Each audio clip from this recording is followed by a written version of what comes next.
ಮಾದರಿ ಹಾಕ್ಯದ ಚೆನ್ನಾಗಿ ನೋಡ್ಕೊಂಡು ಬಿಡಿಸ್ರಿ. ಯಾಕಂದ್ರೆ ಇಂಥ ಲೆಕ್ಕಗಳನ್ನು ಮಾಡೋದ್ರಿಂದ ಏನಾಗ್ತದೆ, ನಿಮ್ಮ ಶಾಣೆತನ ಜಾಸ್ತಿ ಆಗ್ತದೆ. ಮುಂದಿನ ಲೆಕ್ಕಗಳು ಸರಿಯಾಗಿ ನೋಡ್ಕೊಂಡು ಮಾಡಬೇಕು. ತಿಳಿತಾ? ಇನ್ನು ದಶಮಾಂಶ ಈ ಲೆಕ್ಕದ ಮೇಲೆ ಹೆಂತ ಬರ್ತಾವೆ ನೋಡಕಂತ್ರಿ.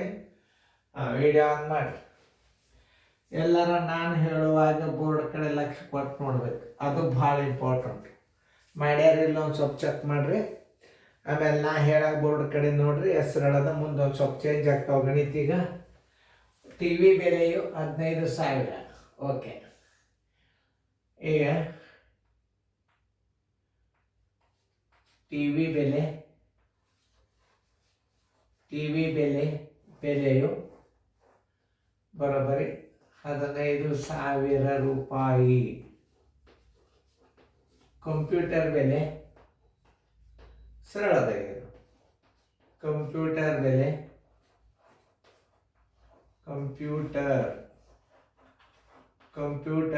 ಬೆಲೆ ಬರೋಬ್ಬರಿ ಟಿ ವಿ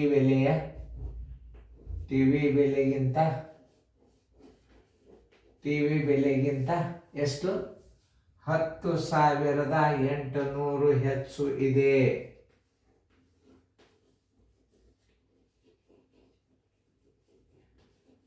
ಅಂದರೆ ಈಗ ಕಂಪ್ಯೂಟರ್ ಬೆಲೆ ಬರೋಕೆ ಟಿ ವಿ ಬೆಲೆ ಹಚ್ಕೊಂಡು ಅದ್ರಾಗ ಹೆಚ್ಚಿನ ಹಣ ಕೂಡಿಸ್ಕೋಬೇಕು. ಅಂದ್ರೆ 15,000 ಏನಾಯ್ತು? ಟಿ ವಿ ಬೆಲೆ ಆಯ್ತು.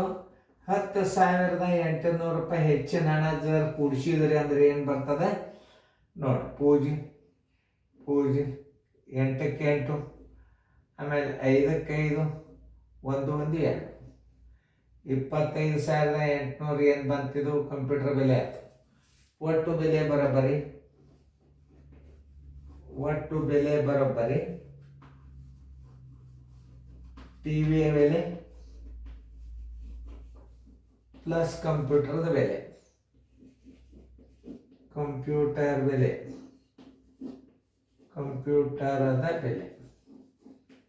ಅಂದ್ರೆ ನಿಮಗೆ ತಿಳಿತದೆ ಏನೇನು ಕೂಡಿಸಿದ್ರೆ ಸರು. ಟಿ ವಿ ಬೆಲೆ 15,000 ಅದ. ಆಮೇಲೆ ಕಂಪ್ಯೂಟರ್ ಬೆಲೆ ಎಷ್ಟದ? 25,800 ಆಯಿತು. ಒಟ್ಟು ಬೆಲೆ ಬರೋಬ್ಬರಿ ತಪ್ಪಬಾರ್ದು ಯಾವುದು? 800.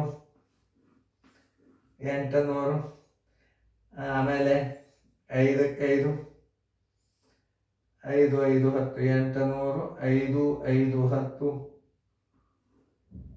ಎಲ್ಲ ಬಂತು. 1 3 1 4, ಎರಡು ಕೂಡಿಸಿದ್ರೆ ಎಷ್ಟಾಯ್ತು? 40,800 ರೂಪಾಯಿ ಆಯ್ತು.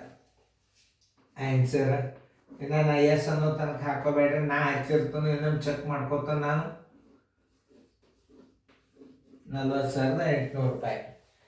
40,800 ರೂಪಾಯಿ ಬಂದಿತ್ತು ಅಂತಂದ್ರೆ ನೀವು ಉತ್ತರ ರೈಟ್ ಹಾಕ್ಕೊಡ್ರಿ.